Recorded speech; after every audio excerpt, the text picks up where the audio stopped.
Well, hey, folks, as always, I will hang out with you a little bit here, maybe for about a minute till we get people coming into the live streams on the various platforms. We are on YouTube today. We're on Odyssey, and we are on Float.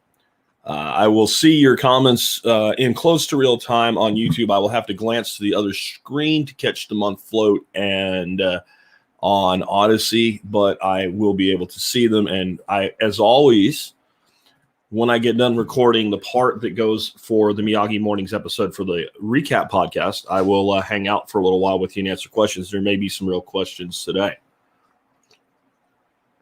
We have people coming in, and I want to explain the title to you while I'm stalling.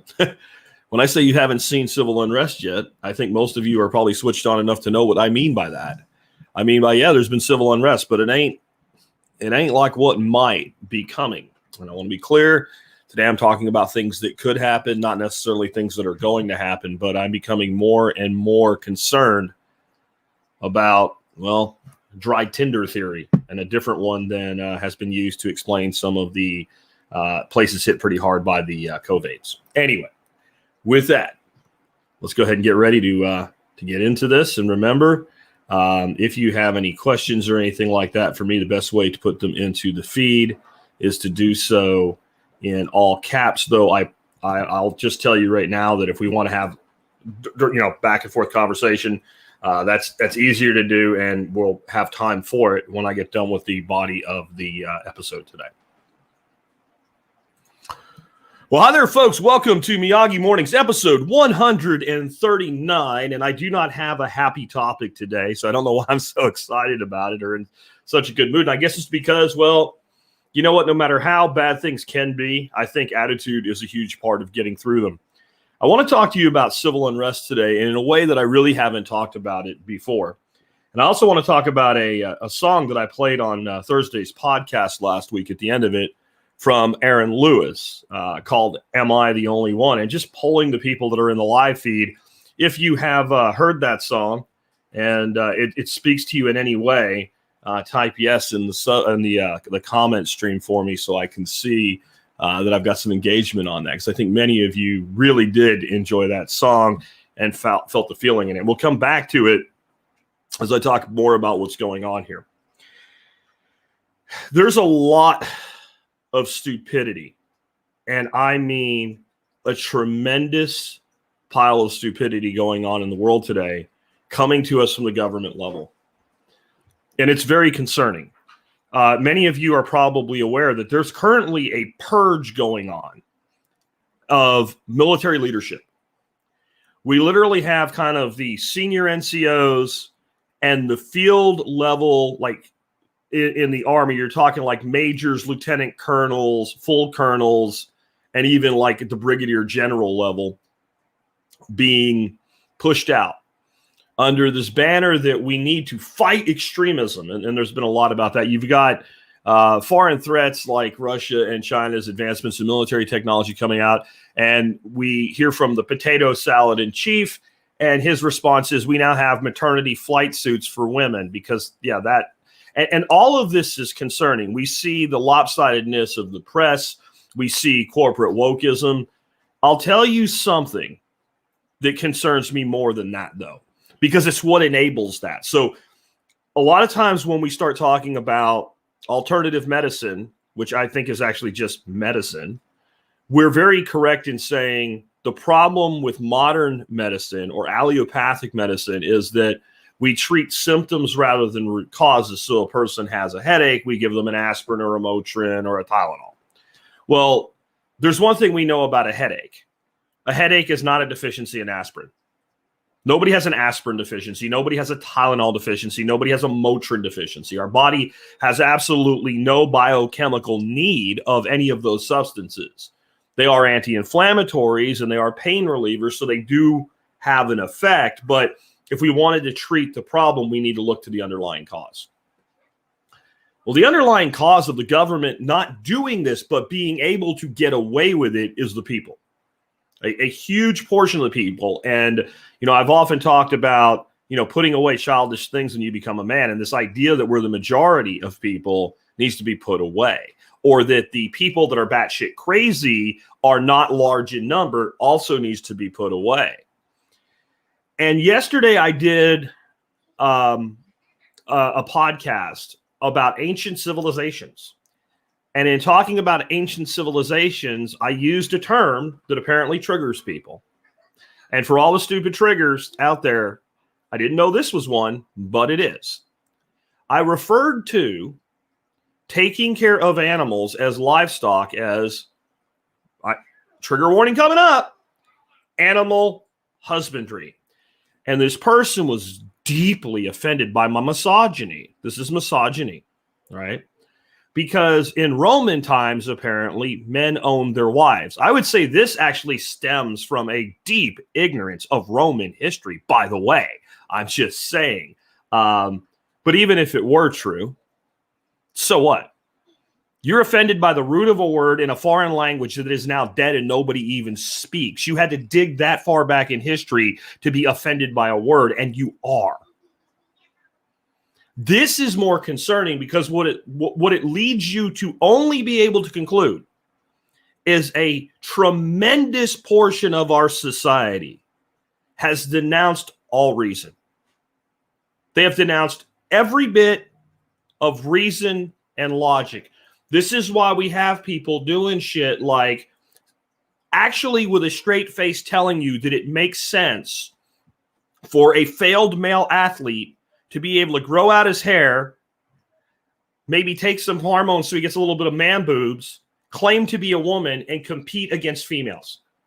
Like there is no logical place that this makes sense. Like the transgendered hero, Bruce Jenner, whatever the hell he calls himself now, and he's still a he, I'm sorry, but and he can be whatever he wants. I don't care. But even Bruce Jenner, Caitlyn Jenner came out and said, this is stupid.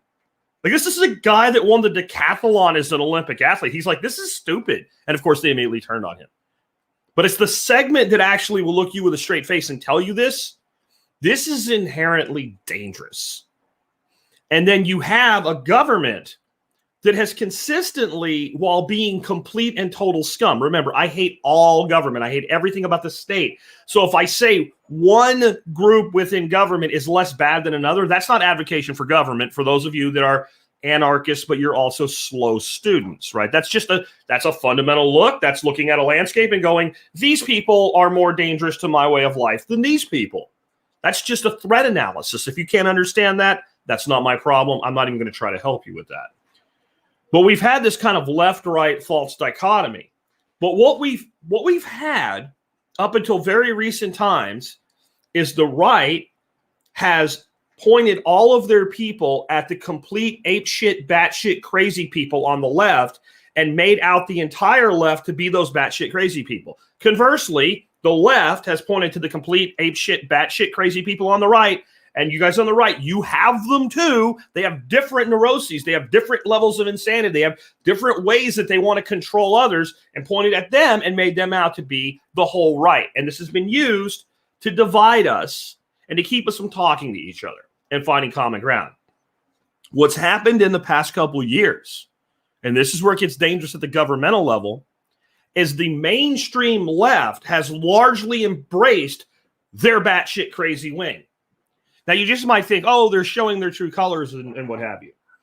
If you're a student of history, and you should be, because remember, what do I always say about history? We do not study history to avoid the mistakes of the past, because we're going to make them.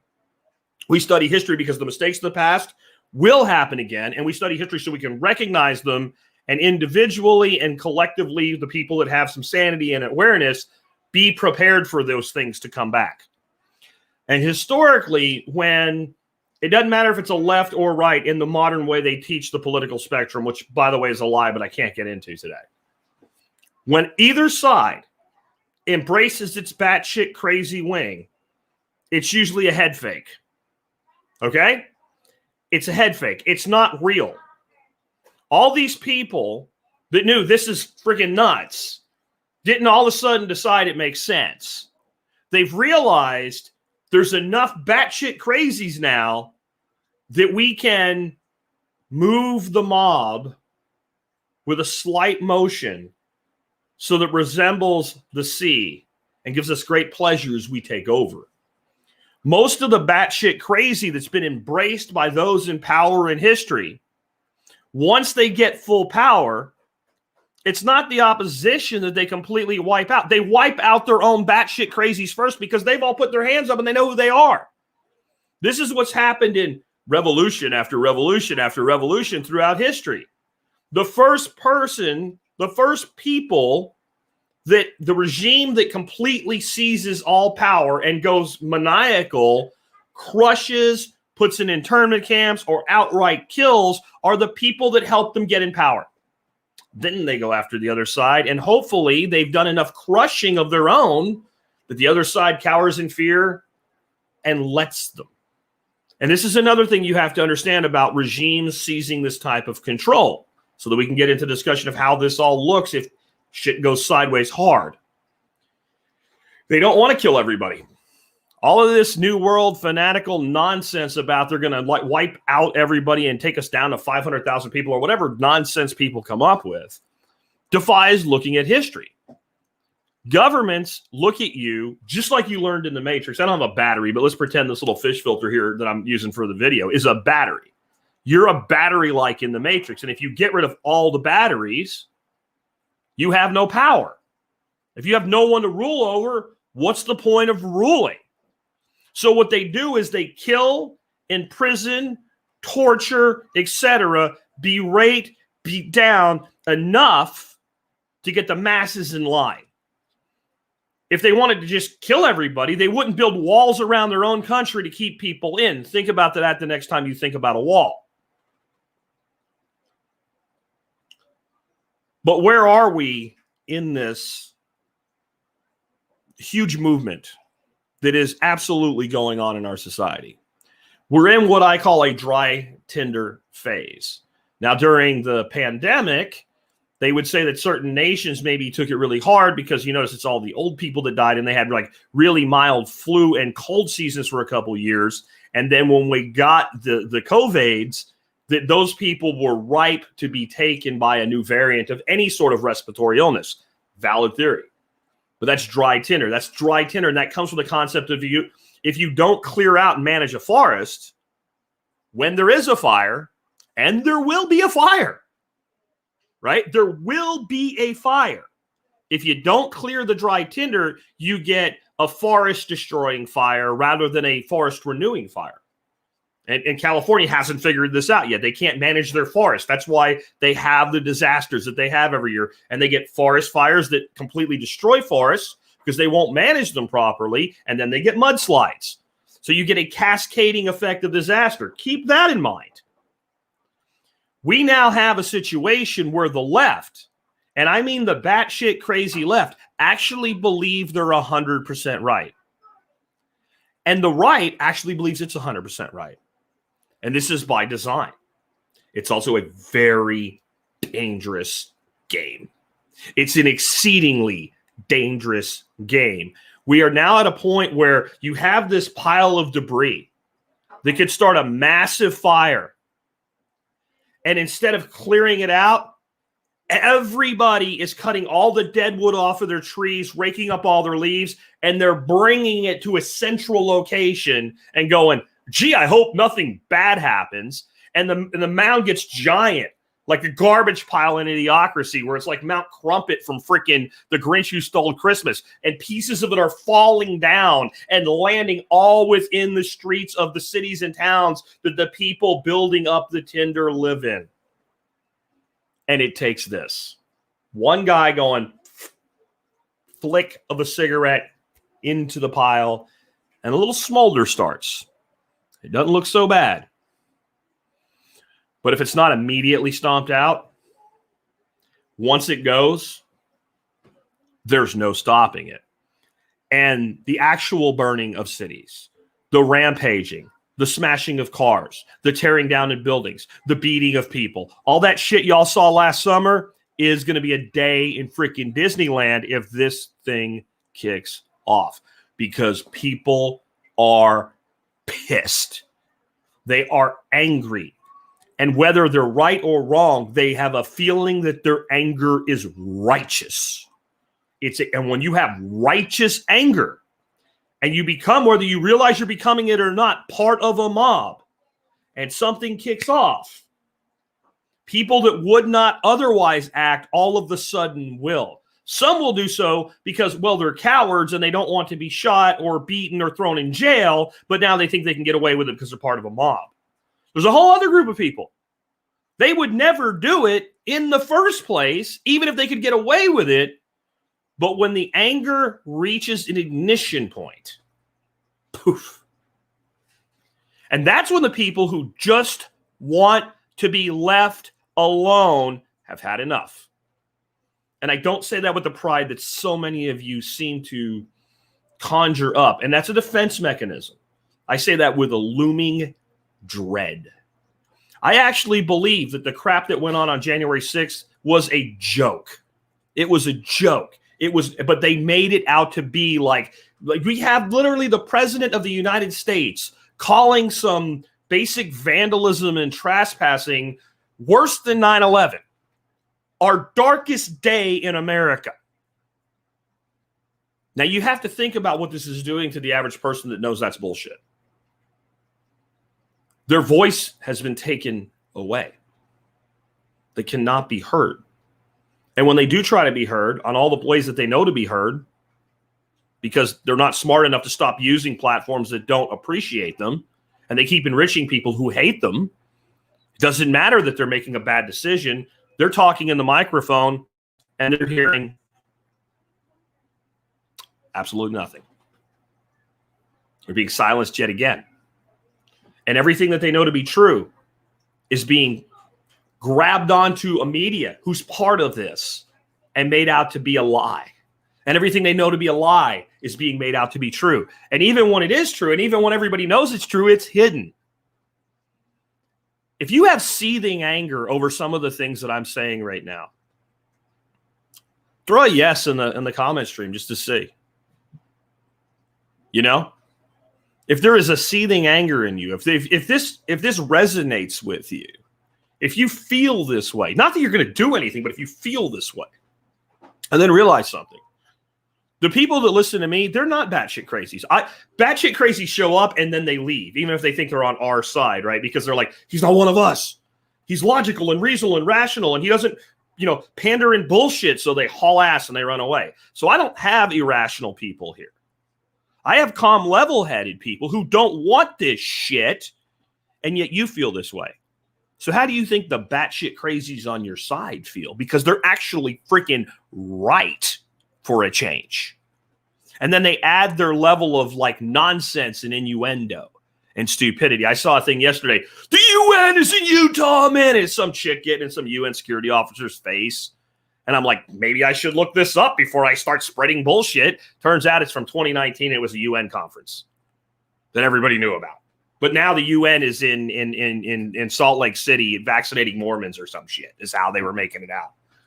You got this desire, I think, on both sides for this thing to melt down by people that don't know. And that brings me to the song by Aaron Lewis. And there may be some people who are my fellow anarchists and stuff that go why would Jack like a song that much? Because it rings so much of patriotism. I like it because it rings of outrage. And it's triggering liberals. They're offended. They're upset. I know that's easy to do, but they're upset in a different way.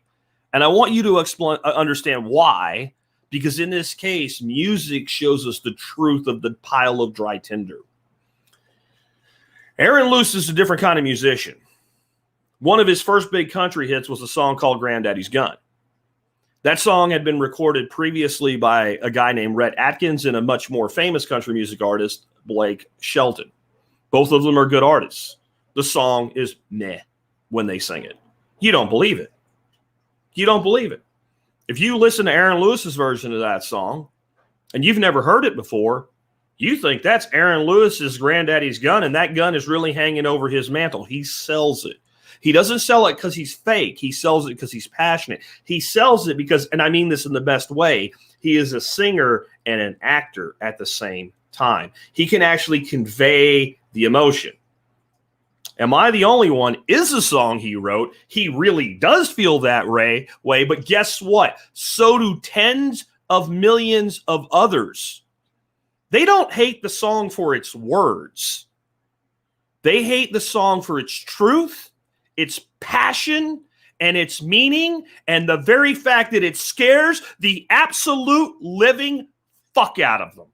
That's why they hate it, because it reaches right into their fucking little pussy-ass hearts and says, there are people that will say no to you, and they have the means by which to make you know they fucking mean it. And by the way, the version of that song that's been sanitized for the radio fucking sucks, because there's a place for the F word, and if there's ever been a place for it, it's in that type of song right now, and it conveys the heat. It conveys the anger. It confers the rage of people who are not separated by the color of their skin, who are not separated by their gender, who are not separated by any of this bullshit. They do not care if Barney and Frank get married or Sue and Betty get married. They don't give a shit about any of that. They just want the most fundamental right of humanity, the right to be left the fuck alone. And they're being told, no, you cannot be left alone.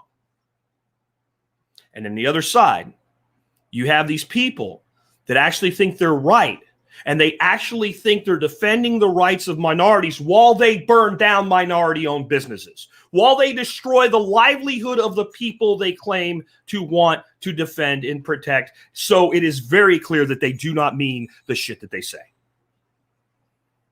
And if this ever lights up, it will be one of the most bloody things that you can ever imagine, that you could ever get your head around. It really is. I don't say that because I want it to be true. I say that because I don't want it to happen. But like I said in an earlier episode of Miyagi, if this happens, the people listening to this, the people that really are listening to this, the people that are actually getting the point, the people that actually listen to what I say, that don't cherry pick a piece of it so they can be outraged, either leftist or rightist outrage or anarchist or statist outrage, that listen to the totality of it, we will not be the ones that decide that it starts.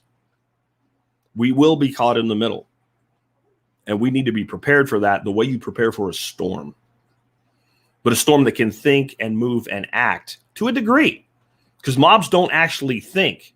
They move like a storm. They trend in a direction. And you need to be looking around you right now. You need to be thinking about where things will be the worst. And flat out, you do not want to be there. You do not want to be there. You need to be thinking about where the most people are that are prone to this violence on both sides. And get the fuck away from them now.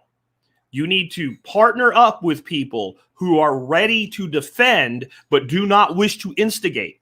If you start putting a group together, and I've said this before, if you get somebody that's an instigator, they're either a moron or a fed, and you don't want either one near you. They need to be excommunicated rapid. Out the door. Goodbye. We don't want you here. When you see somebody, when you start putting together groups and coalitions, somebody starts getting excited about this. They're nuts, stupid, or an agent. They must be put aside. They must not be let in. They are cancer to what you are trying to do, and they are out there. And they're the ones that instigated the January 6th event. Don't think for 1 minute that didn't happen. This is not a pro or anti-Trump argument. This is the truth about what your government did. Your government instigated a half-assed riot and then made it out to be worse than 9/11 and World War II put together. That's what just happened in front of your eyes. You can no longer question that they won't do anything and everything to get what they want, which is what? Total control. What all government wants is to get to the point where you need a permit to plant a tree, to dig a hole in your own yard. And there's places where they already have that. They literally feel that the only way that they can make society into the vision that they have is to control every single aspect of your life. And as much as I am out the door with any government, the one thing this country has, and it's a two-edged sword, it's a blessing and a curse, is we have the ability to have peaceful revolutions through the electoral process. And I'm going to tell you, if this march goes any further on the left foot, it's almost inevitable that the shit I'm talking about is going to happen. That's not a defense of the right. It's an analysis of the danger.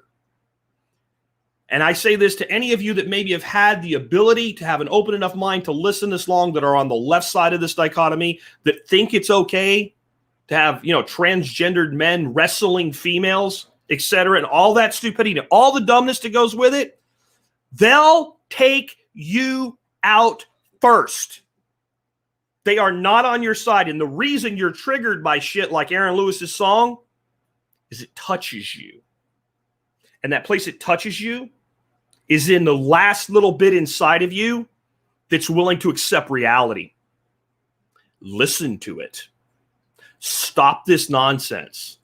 No one in general, the vast majority of people, does not give a flying shit what other people do, as long as they can be left alone by those people. We have been turned on each other, and it is not for the benefit of any of us. And the greatest illusion is to believe that in any way, when either side does it, it's for your benefit. When that happens, it means two things. You were well programmed in the so-called education system, and the fluoride in your tap water is working. We'll end there, and I'll be back tomorrow with something a little bit more positive. All right, guys, I've wrapped up the recording portion of this for the audio podcast, and I will hang out with you, and I have a feeling this will be one of the hangouts that ends up being a little bit more involved today. So if you have anything you want me to comment on specifically, go ahead and make sure that you're using all caps in the subject line. I'm going to turn off that banner. And Jeff Bailey says problem, reaction, solution. Absolutely. That's what this is. Is the left losing, and do you think it will go further, faster to try to keep grasping for control? From Buddy. Yeah and no. I think the left is to a degree losing in that people are beginning to wake up to this reality. But what's been done, if you mean from a standpoint of like the selection process we call elections, there are so many people that it doesn't matter how bad they think their side is, the other side is worse. So you're back to, when it comes to any sort of peaceful revolution through electoral processes, this tiny little group of about 5% of people in the country actually deciding national elections. There's very few people that will actually swing their vote. And then I think you also have to keep in mind, Buddy and everybody else, that if you get sort of a reboot next time around, if we get some level of sanity reined in with flipping control of the House, the Senate, what have you, there's two problems. It's incredibly temporary, right? That's one problem. It's incredibly temporary. But the other problem is you're actually thinking that they're actually going to fix it. What they actually might do is rein in some of the stupid, but the damage has been done. And right now, it's not like the Republicans are completely without power. They have except for heels up Harris breaking ties, you have a deadlock in the Senate. You have a lot of mechanisms like the filibuster for now still, et cetera, of control. You have a lot of ways that you could be tamping down on this shit. And except for a few people that seem to be outliers, your Rand Pauls, your Thomas Masses, et cetera, and that's not an endorsement, it's just the reality. They're not doing anything. They're letting all this shit go. They're not using the bully pulpit that they have. They're not getting out there. They're not telling the truth. They're not actually fighting back. And even many that are, think about this bullshit they did to you for 6 years after Obamacare was passed. So like Obamacare was passed like the second year of the Obama administration. And I warned you guys this. The Republicans in the House repealed Obamacare like 8 times. And then you gave them the White House, you gave them the House, you gave them the Senate. And what did they give you? Same shit, different day. So you might slow this down. But see, you can't do it with government. I think the only way you can do it is for people in general to stop being so freaking stupid. So for them to lose, people have to stop being stupid. And call me a pessimist, I'm not really highly optimistic that people are going to all of a sudden stop being stupid. Do you think they're going to try medical martial law to go away from police state? No, I don't think they're going to do medical martial law in the United States. No. They don't have to. They don't have to. Yeah, people coming door to door and armed are being persecuted right now. What do you think might happen? Okay, so let's be honest. These vaccine retards that are coming around your house and going, have you heard the good news about the COVID vaccine? Right? They're not armed. They're not armed. Let's not be like our tard friends over on Gab yesterday saying the UN is in Salt Lake City instituting, vaccine martial law. Let's not do that. Let's not be part of this. And see, that right there is why I do not have optimism. So even within the most level-headed group of people I know in this, we still have this propensity to gravitate to the extreme over and over and over again. Nobody's going around right now pointing a gun at somebody and say, you need to get the vaccine, brother. Now, people ask me, what is my tipping point? That's probably it. But what they've always done is create an illusion that they're going to here when they just want to go to here. They did it with airline screening. Like they had some tards walking around sticking test strips in people's bottled water that were already behind security. That lasted like a week, and it created this huge hysteria, and Alex Jones was on the radio, oh, they're coming to get you, man, I told you, right? And then it just all went back to the way that it was. But then all of a sudden that extreme bullshit surge in what was going to happen made what had happened in the mind of the average moron acceptable. And so one thing you have to do is you have to start looking at the pattern these people use to control you. And when you see the pattern repeating, don't be in denial of the pattern. That's how they always do these things. And then you can't underestimate their fear of you. That's the other thing. Like there's this hyper competent ability, right? There's this in the minds of people that they can just do this shit. If they could, they'd have done it already. Now, I tell you where one of my fears is this purge of our military.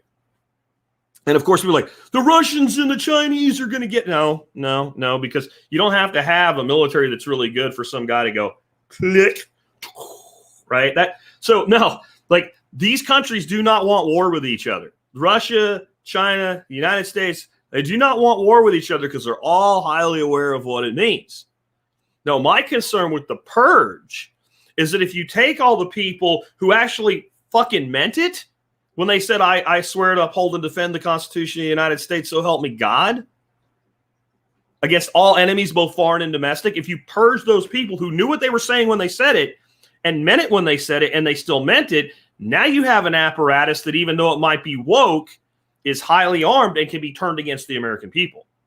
And this is another thing that dictators who have seized power have typically done.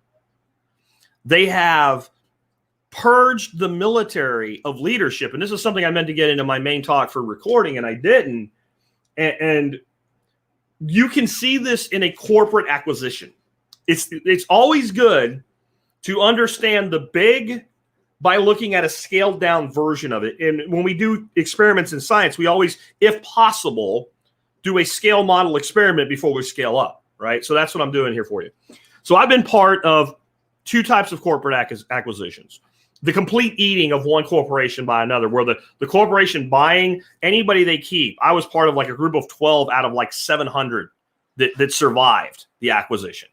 That wasn't an acquisition that can help us here, because the plan of that acquisition was always absorb and then like, let's just look at the people that we can keep that are of benefit to us. And the people that are in such key positions that if we get rid of them, they can go hurt us. And let's keep them around at least long enough that we can mitigate their ability to do us harm. That's not the good acquisition. Now, I've been part of other acquisitions where the acquiring company wanted the whole operation to remain mostly intact. And what do you think those people do? What do you think those people do when they acquire a company? They analyze the company and they find the leadership. And sometimes leaders have, titles like CEO or president or director of something. Sometimes they don't. The leaders in a company are the people that can speak, be heard, and cause effect. That's leadership. That's actual leadership. That's not leadership by title. Many times those people do have titles, but many times maybe they just haven't been there long enough for that leadership to have been recognized to move them through the ranks, and they're the leaders within. They're the people that if they say, these people are scum, we need to resist what they're trying to do to the culture of our company, that people will resist. Or that they can say, you know what? I'm not going to be part of this. I'm leaving. I'm going over here. I just took this position. I need to hire 25 of my best people. I want you 6 to come with me, and I want you other folks to apply. And they can create an exodus. Those are the leaders. And when a company acquires another company and they want to basically keep, the rank and file in place, they identify that leadership as swiftly as possible. And actually, the more talented and better they are at their job, coupled with that leadership, if that leadership cannot be bent to the agenda of the new regime, they are purged. You get rid of them and you bring your own new leadership in, and then you exercise total control of the company. Now, here's the scary part. Do you know what usually happens to a company where an acquiring company does that? It gets burned to the ground. All their dreams of how they were going to grow this company and their vision, which ignored what got the company to where it was in the first place, gone. Because the culture of the company was the company's success.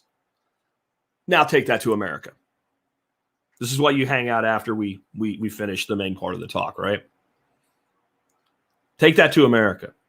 The culture of America that they're trying to purge and destroy is why America is and has been as successful as it is. This is not rose-colored glasses looking back at unicorn farting rainbows and founder worship. There's a lot of things this country did wrong, even when we were supposedly great. There's a lot of things that even those of us who are trying to do the best continue to get wrong because we're fucking humans. This is why government is a scam in the first place. It is the belief that flawed humans can make things not flawed anymore. That someone else has a more of a right to make a decision about your life than you do. That's the flaw in government. But as I said it earlier, all governments all governments are bad, but some are a lot worse than others. As shitty as things are getting here, there ain't a person out there right now that doesn't need a lobotomy anyway that would trade place with a North Korean citizen. I doubt there's not a single one of you that would go to North Korea to live if you had the opportunity to right now. And I don't care how anarchist you are. I don't care how much of a purist asshole you are. If that were put in front of you, you push this button, you stay in America. You push this button, you go to North Korea, click, push a button, every damn one of you going to push USA. That does not absolve us of our sins. But most of you, I don't care what, North Korea is obvious. If I put South Korea in there, you're not going either. Damn sure ain't going to go to China. You ain't going to go to France. You ain't going to go to England. Why not? And if you did go somewhere else, do you know where most of you would go? Some relatively small country with a government that's weak simply because it doesn't have the ability to be powerful. That's about the only place you would trade with. So the only thing you would trade out of what we have for is something that is weak by proxy. And the only ones of you that would do that have already amassed enough wealth to live in a place like that. If I put you back to being poor, no matter our flaws, you'd stay right here because there is no place that you have more opportunity to make something for now. I'm really afraid that's going to go away. This is not a rah-rah speech. Costa Rica, yeah. Costa Rica's nice. Paraguay's nice. There's a lot of places that are kind of like what I just said. Costa Rica didn't even have a military. I mean, think about that. You got to have a military. Costa Rica's like, we got cops. We got cops, and they're not like invasive cops like we have here. They do have some incredibly restrictive environmental regulations there, though. So if you're thinking about farming, maybe not. My point is, we are successful. Again, it's not a rah-rah speech. We are the most successful nation. If you look at what it's offered the average citizen in opportunity, there has never been a nation as less bad as we are for that. But what got us here was a common culture and a common ideology. And that's what the war is on. And that's why when you guys listen to that song, by Aaron Lewis and it makes you feel something, if you're like me and you've always been the person that when somebody says, America, love it or leave it, you're like, that's not how America works. That's not how we got all the good things that we got that were bad, that we changed for the better, because we've done plenty of that. The people, what's his name? Jon Stewart, right? He was talking about progressophobia. He's like, if you're a progressive and you think America's worse now than it was 50 years ago, you have progressophobia, right? Like, to deny that, even if you're not consider yourself a progressive, it's progressophobia. To deny that we've actually, like, I don't think it was a good thing that we used to keep slaves. We got rid of that in the 1850s. We had a war brother against brother to do it. And don't give me your shit. That's not what the Civil War is about. Doesn't matter. It's what happened. Right? I think that's good. I think that we expanded, voting rights. I think that we took away many things that restricted other people. I think the fact that we're stupid enough to do prohibition and we got rid of it, that was progress. That was actual progress. Like, prohibition doesn't work. I wish we'd learned that about drugs. There's so many things we've gotten right. And maybe we've just reached the end. Maybe you know what? It's funny. Suburban Homestead Outfitters, just as I was saying that, put in, is all of this just part of a natural?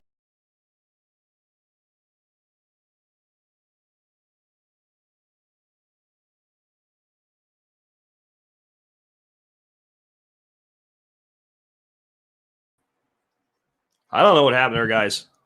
But I'm back. They didn't get rid of me. They tried. They failed. I'm back. But basically, is this part of our natural cycle? The fourth turning, etc. I think yes. You guys, I guess you don't hear me yet. No, I'm still here. Maybe you guys can see the.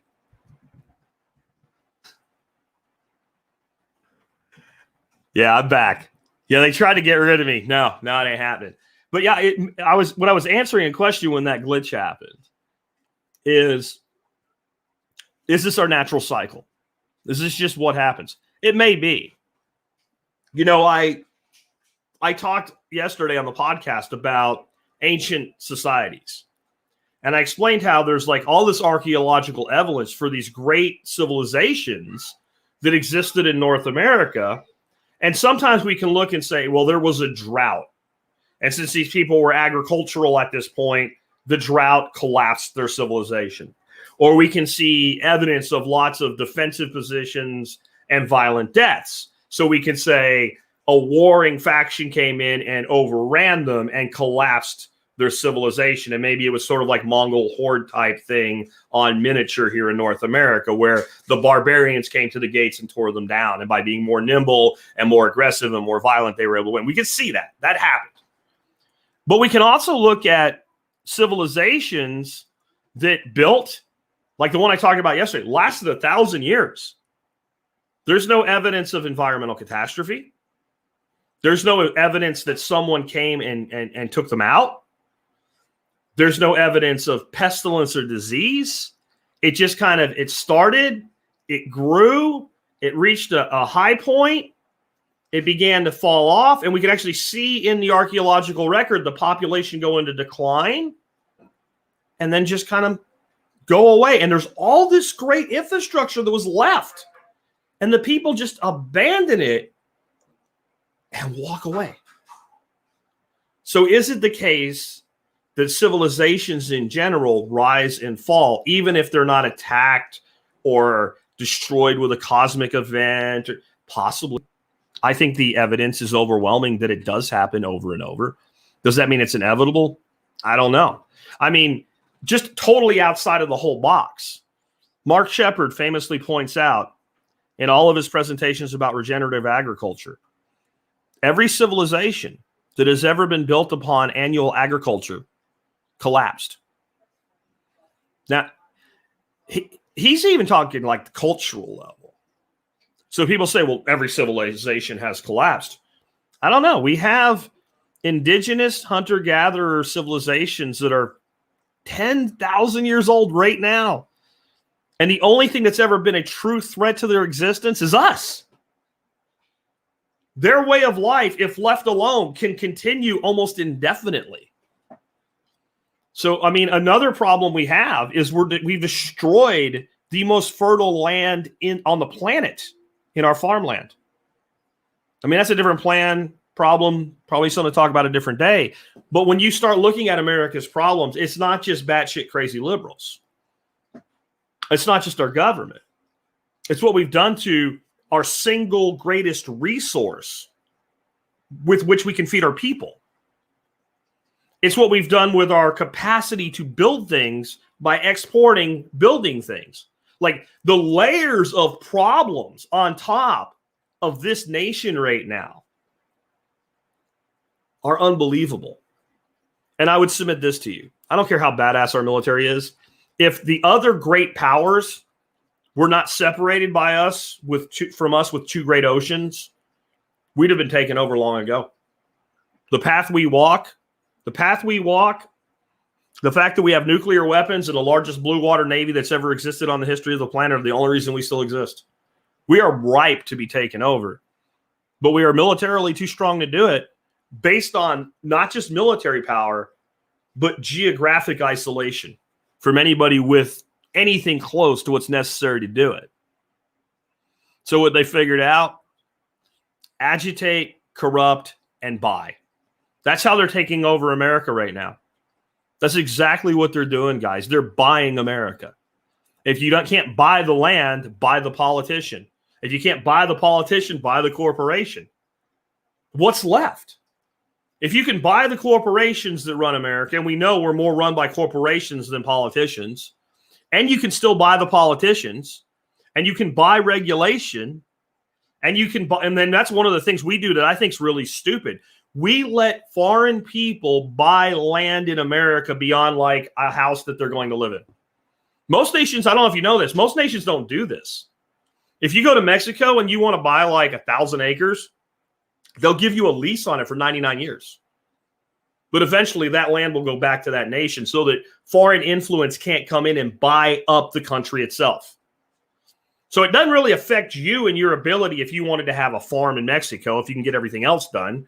You can go have control of a piece of land actually quite affordably for as long as you're going to live. But when you die, or if you make it to, if you do it when you're 1 and you make it to 100, it goes back to the nation of Mexico. Because they're smarter than we are. Think about the fact that China can print its own money, just like we do. And China can fund their own, because every corporation in China is owned by the Chinese government. And China, that we're so worried about their military powers, could just come in and buy giant swaths of land in the United States. Bill Gates is now the owner of the most farmland in the country. See, there's another statement Phil just made, which is true, but it's used in a way that's misleading. Bill Gates does not own most of the farmland in America. Not even close. As a single entity, one of Bill Gates' companies owns the most farmland of any single entity. Does that make sense? Like we need, at this point, with all this dry tinder out here, we need to be precise with our words and clear with what we're saying. Even when we think we are, we need to think about what we say. Think about it like a computer programmer. Anybody here ever deal with developers and you're trying to develop a product and there's a GUI, and the GUI is the part that the user sees, like not the code in the background. It's the pretty part with the buttons and the actions. When you're in Microsoft Word and you hit the little thing that looks like a disk, and kids using it today don't even know what a disk is or why it's there. It means save. That's the GUI. And you can't get across to the developer. The user doesn't fucking understand how to use the product. And the people that made the product are like, oh, you do this, this, this, and this. I know that because you made it. It's not intuitive to the person who doesn't know it. We have to think like, what's the guy, Sinkowski or whatever in Office Space, or the engineers can't talk to the customers, right? Like you have to think like being in that position right now, where when you're disseminating information, you have to be so specific, especially when it's in text. Because text lacks nuance, it lacks tone, it lacks the ability to convey sarcasm unless you actually write sarcasm next to it, right? So people don't know that you're being sarcastic. We have to be precise with our language. Least we contribute to what's probably inevitable anyway. I just don't want to contribute to it. Anyway, guys, I got to go, man. It is 10:35. I've got an interview coming up for the podcast today. That will be at noon. That will not be live stream, but it will be out later today on all of the syndication networks, or you can get it right off the show. I'm going to have a really interesting one today. Jason Christoff. He is a self-sabotage expert. He's going to talk to you about how we sabotage ourselves, how the TV is a mind control device, how things like caffeine, alcohol, and other common psychoactive toxins regulate us into brainwashing. This is going to be a fun one. This is going to be a little different than we usually do at the Survival Podcast, so make sure you don't miss it today. I hope you guys enjoyed this, and I know I did, and I will catch up with you later. Once again, Jack out.